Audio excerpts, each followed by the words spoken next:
Bayangkan harus menggali bumi hingga menembus 7 lapisan, itulah hukuman mengerikan yang menanti para perampas tanah. Apa yang sebenarnya terjadi? Mengapa siksaannya begitu dahsyat? Simak selengkapnya dalam video ini. Tanah saat ini menjadi salah satu aset yang sangat berharga, dengan banyak orang berupaya menabung untuk membeli tanah sebagai bentuk investasi. Namun, ketika membahas soal tanah, kita juga harus siap membicarakan dampak sosial yang mungkin muncul.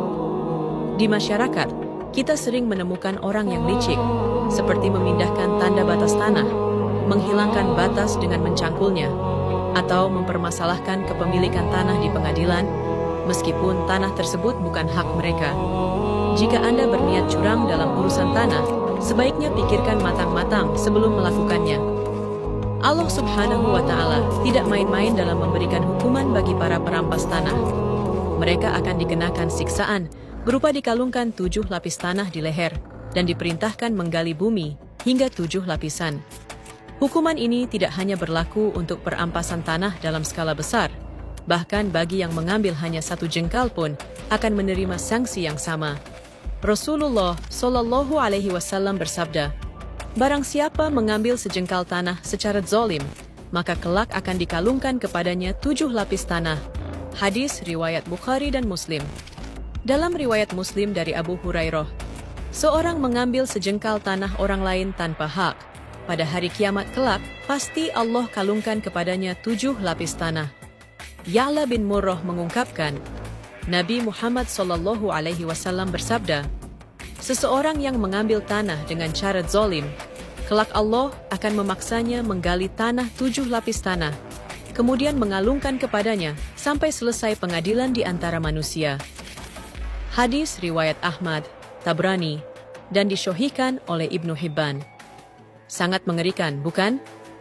Di dunia ini, sudah banyak orang yang rakus ingin merebut tanah milik orang lain, tanpa peduli apakah itu kerabat, tetangga, atau bahkan saudara.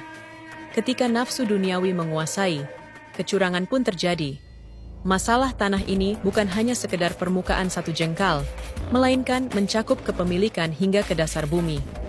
Jadi, jika kita berlaku curang, meski hanya 1 jengkal, sebenarnya kita telah mengambil hingga 7 lapisan tanah di dalamnya. Syekh Utsaimin rahimahullah menjelaskan bahwa hadis Aisyah menunjukkan bukti bahwa seseorang yang memiliki sebidang tanah juga memiliki bagian bawah tanah tersebut hingga 7 lapis bumi. Tidak diperbolehkan bagi siapapun untuk menggali tanpa izin pemiliknya. Misalnya, jika seseorang memiliki tanah seluas 3 meter persegi dan tanah di sekelilingnya milik tetangga, tetangganya tidak boleh membuat lubang atau terowongan yang melewati bagian bawah tanah tersebut tanpa izin. Sebab, kepemilikan tanah mencakup segala yang ada di bawahnya hingga 7 lapis bumi. Demikian juga dengan ruang udara di atas tanah yang juga menjadi hak pemiliknya hingga ke langit. Oleh karena itu, seseorang tidak diperbolehkan membangun atap di atas tanah milik orang lain tanpa izin. Para ulama menyatakan bahwa udara mengikuti apa yang tetap, dan tanah dimiliki hingga 7 lapis bumi, sehingga pemilik tanah menguasai baik bagian atas maupun bagian bawah tanah tersebut, dan tidak boleh ada yang merampasnya. Syekh Saliem menyatakan bahwa siapapun yang memiliki sebidang tanah, maka dia memiliki hak penuh atas tanah tersebut, baik dari lapisan bawah hingga bagian atasnya. Dia berhak melarang orang lain menggali tanahnya, baik itu untuk membuat lubang atau sumur, tanpa izin dan persetujuannya. Selain itu, ia juga memiliki hak atas segala sumber daya atau barang berharga yang terkandung di bawah tanahnya.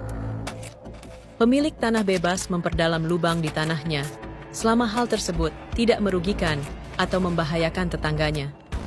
Syekh Utsaimin menjelaskan bahwa para ulama menyatakan, jika tetanggamu memiliki pohon yang dahannya memanjang hingga ke tanahmu, dan ranting-rantingnya menutupi area tanahmu, maka tetanggamu wajib membelokkan dahan tersebut agar tidak berada di atas tanahmu.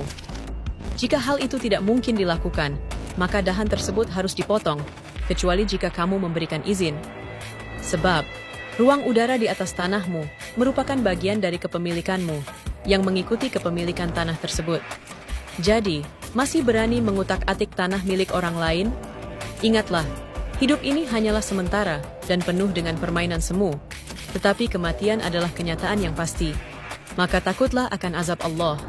Wallahu a'lam bishawab.